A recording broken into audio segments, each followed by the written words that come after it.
Last week, we talked about the significance of the number 40 and how a period of 40 days in the Bible was usually a time of transition and preparation. So, Lent is 40 days. What are we really supposed to be doing during these 40 days? Every day, I drive my older children to school. We get ready, we pack up the car, and then we head on our way. So we get out to the main road and we drive down. And when I come to the intersection with the stoplight, in order to get to my kids' school, I continue going straight. If I were to just come to De Smet, I would turn left. That would lead me to the highway, and then I would get here. So a few weeks ago, one day, my children didn't have school, but De Smet was still in session. So I get on the main road, I come to the intersection at the stoplight, and what do? I keep going straight.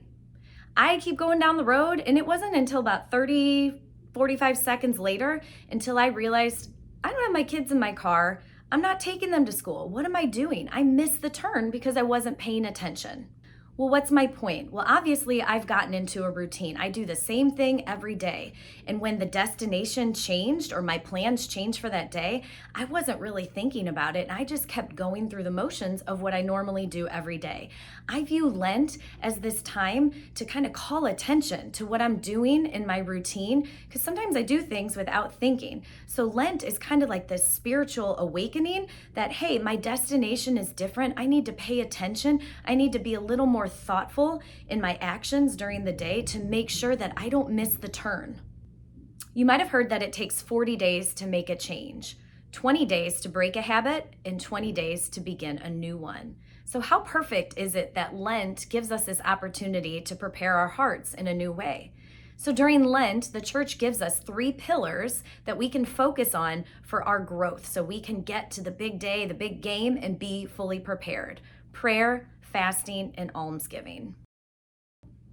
Prayer, it helps us hear the voice of God. It helps us draw closer into a relationship with Him.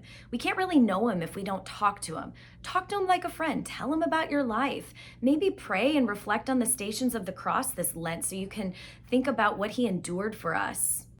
Fasting or going without something, giving something up. It's different than the idea of, oh, I'm going to give up sweets because I want to lose weight. No, it's something that is holding you back from a deeper relationship with God.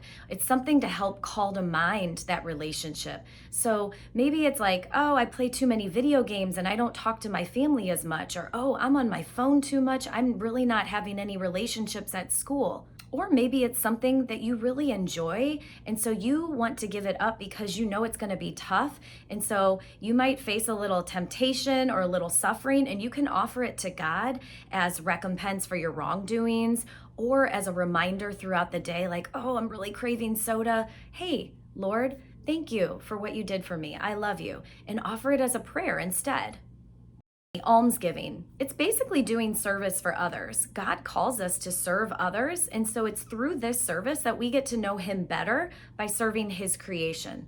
Are there any small acts of service that you could do this Lent? Sometimes these 3 pillars can overlap. Maybe you are fasting from chocolate, and instead of spending that money, you could take the money you would have spent and donate it to an organization. Or if you're doing a small act of service, perhaps you also pray for the person that you are serving. Either way, I challenge you to do something out of the ordinary. Whether you're Catholic or not, it doesn't matter. This is a time for all of us. We are all preparing for the big game, for Good Friday, for Easter, and it's a time for us to grow in our faith. Be specific. Step out of the ordinary. Don't drive straight through the stoplight when you're supposed to turn left. Think about what the final destination is and where you want to be.